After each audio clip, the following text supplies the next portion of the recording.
Como hemos visto con las anteriores geohelmintiasis, estos parásitos requieren de un periodo de evolución en el suelo, en condiciones determinadas de temperatura y humedad.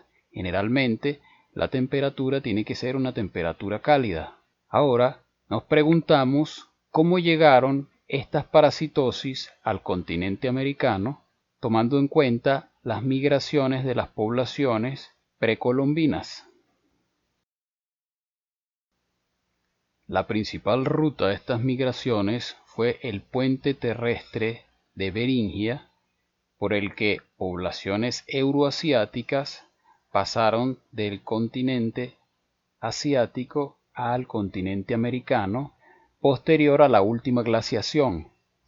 Las condiciones del suelo en esta época eran mucho más frías y menos húmedas de lo que requieren estos huevos o estas larvas para madurar.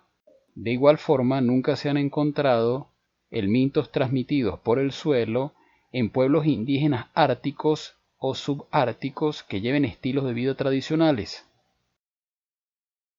Sin embargo, la evidencia paleoparasitológica demuestra que estos helmintos transmitidos por el suelo, Ankylostoma duodenale, Necator americanus, Trichuris trichiura, Strongyloides stercoralis y el Ascaris lumbricoides, estaban presentes en los habitantes de América del Norte y de América del Sur desde hace más de 9.000 años. A diferencia de estos geohelmintos que requieren de determinadas condiciones en el suelo para su evolución, el Enterobius vermicularis, que no es un geohelminto, sí se encuentra en las poblaciones nativas del Ártico, ya que sus huevos no dependen de condiciones climáticas. Estos huevos son infecciosos al poco tiempo de ser liberados y se transmiten por vía fecal oral, como hemos visto en temas anteriores. En el caso del Strongyloides stercoralis, este parásito también podría mantenerse vivo en el hospedador gracias a que puede producir autoinfección sin necesidad de un periodo de evolución en el medio ambiente. Sin embargo, para infectar a otro hospedador sí requiere de un periodo de evolución en el medio ambiente, el cual sería imposible en las condiciones climáticas del Ártico. Entonces, ¿cómo entraron los helmintos transmitidos por el suelo al Nuevo Mundo? Una posible explicación sería que las poblaciones de humanos utilizaron rutas migratorias alternas para poblar el Nuevo Mundo en tiempos prehistóricos. Una de estas rutas alternativas podría haber sido la ruta de migración costera, apoyada por embarcaciones, que podría haber proporcionado condiciones ambientales adecuadas para que los huevos y las larvas de los helmintos transmitidos por el suelo maduraran. Esta posibilidad está respaldada por hallazgos recientes que indican que la costa de Alaska estaba libre de hielo desde hace aproximadamente unos 17.000 años, lo que habría permitido que los primeros humanos se movieran hacia el sur a lo largo de la costa y propagaran estos parásitos por el Nuevo Mundo. Otra ruta alternativa podría haber sido el cruce transoceánico de personas del Pacífico Occidental a las Américas. Esta migración transpacífica habría ocurrido relativamente rápido, lo que permitiría que los parásitos intestinales sobrevivieran a este cruce. El apoyo a esta hipótesis viene dado por los recientes análisis del ADN humano, del genoma humano, en los que se evidencia que por lo menos 3 pueblos indígenas sudamericanos descienden de un grupo fundador que estaba más relacionado genéticamente con los indígenas de Australia, de Nueva Guinea y de las Islas Andamán, que con poblaciones euroasiáticas o con otros nativos americanos. Por lo tanto, es posible que los helmintos transmitidos por el suelo se hayan propagado al Nuevo Mundo por una ruta diferente durante una segunda ola migratoria después de la principal migración a través del puente terrestre de Beringia. Las especies de nemátodos que parasitan al humano moderno se originaron presumiblemente en África y en la región del Mediterráneo, el norte de África, para el caso del Ankylostoma duodenale, y han acompañado al humano moderno en sus migraciones a través de los distintos continentes, y su estudio nos puede ayudar a entender las teorías del poblamiento americano. Recordemos que se han encontrado huevos de helmintos y los propios helmintos adultos en momias o heces de momias que tienen una antigüedad mayor a 3000, 3500 años antes del presente, que han sido encontradas en yacimientos de Perú, Brasil y otras regiones de América.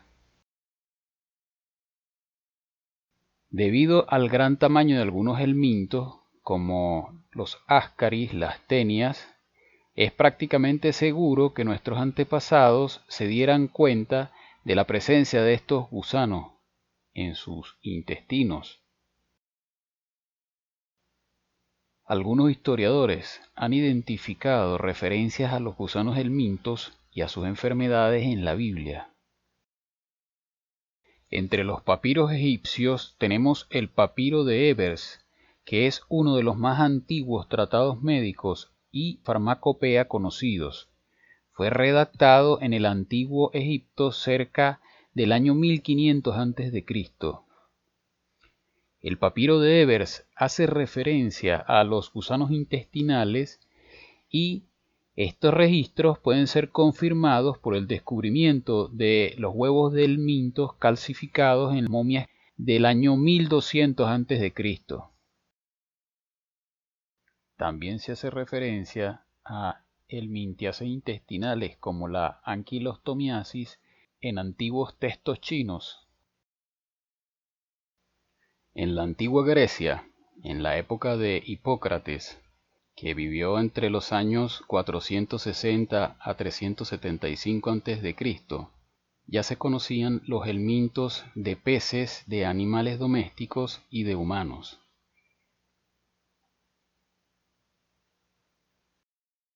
Médicos romanos como Celso, que vivió entre los años 25 a.C. al 50 después de Cristo, y Galeno, que vivió entre los años 129 a 200 después de Cristo, estaban familiarizados con los helmintos humanos como el Ascaris lumbricoides, el Enterobius vermicularis y las tenias. Pablo de Egina fue un médico bizantino del siglo VII. Vivió aproximadamente entre los años 625 y 690 después de Cristo y es famoso por escribir una enciclopedia médica que recoge los conocimientos de medicina, cirugía y obstetricia de la época, que fue usada por muchos años como manual fundamental para el aprendizaje de la medicina. En este manual describió claramente el Ascaris, Enterobius y las tenias y dio buenas descripciones clínicas de las infecciones que estos causan.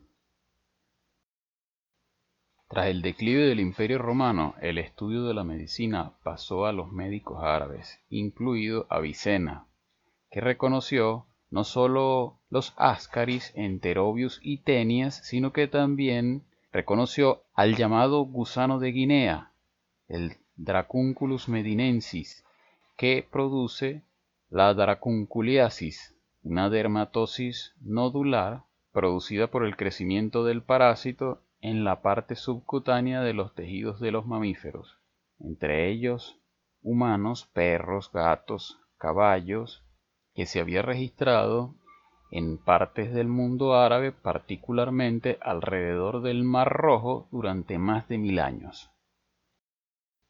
Sin embargo, no fue sino hasta 1876 cuando fue reconocido el Strongyloides stercoralis, probablemente debido a las características muy particulares de este parásito, como la ausencia de huevos en el intestino de su hospedador, el humano, o el pequeño tamaño de sus larvas, o la confusión con otras especies de nemátodos de vida libre.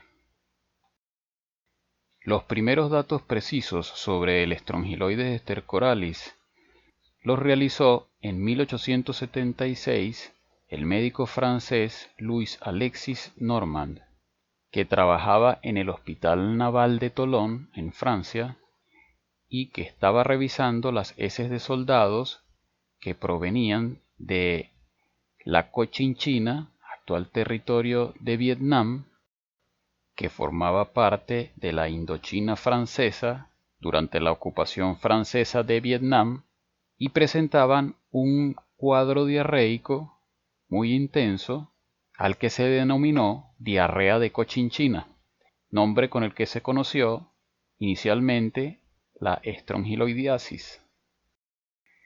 Norman identificó inicialmente las larvas del estrongiloides y las asoció con la enfermedad, con la diarrea de la Cochinchina. Posteriormente encontró adultos y, sin saber exactamente a qué correspondían, las envió al profesor Jean-Baptiste Babet, quien era el inspector jefe de salud del Consejo Superior de Salud francés, y fue este quien se dio cuenta que eran gusanos adultos de las larvas que se encontraban en las heces. Para 1883, el parasitólogo alemán Rudolf Leuckart hizo estudios sobre el ciclo de vida del Strongyloides stercoralis y descubrió la alternancia entre su ciclo de vida parasitaria y su ciclo de vida libre. Rudolf Leuckart envió a Arthur Loos a Egipto a hacer estudios sobre la bilharzia. Loos describe cómo accidentalmente, tratando de infectar por vía oral a conejillos de Indias, derramó sobre su mano parte del inóculo y, algunos días después, observó irritación en su mano y encontró anquilostomidios en sus heces, demostrando de esta forma que los anquilostomidios infectan a sus hospedadores a través de la piel. Basado en estas observaciones de Arthur Loos sobre el mecanismo de infección de los anquilostomidios, el médico belga Paul van Durme descubrió que el Strongyloides stercoralis infecta a su hospedador también por la piel. Es probable que van Durme trabajara con Friedrich Fülleborn, quien estaba realizando estudios en perros y descubrió el fenómeno de autoinfección y las migraciones tanto de los anquilostomidios como de Strongyloides stercoralis a través del cuerpo de su hospedador antes de llegar al intestino. Finalmente fue Loos quien demostró el ciclo completo del Strongyloides stercoralis al autoinfectarse, colocando larvas de Strongyloides stercoralis en su piel y posteriormente observándolas en sus heces, 64 días después. Luego de esto, y por más de 50 años, el Strongyloides stercoralis recibió poca atención, hasta que se hicieron estudios detallados en prisioneros de guerra japoneses de la Segunda Guerra Mundial que estaban inmunosuprimidos y que habían desarrollado infecciones por el Strongyloides que se habían diseminado.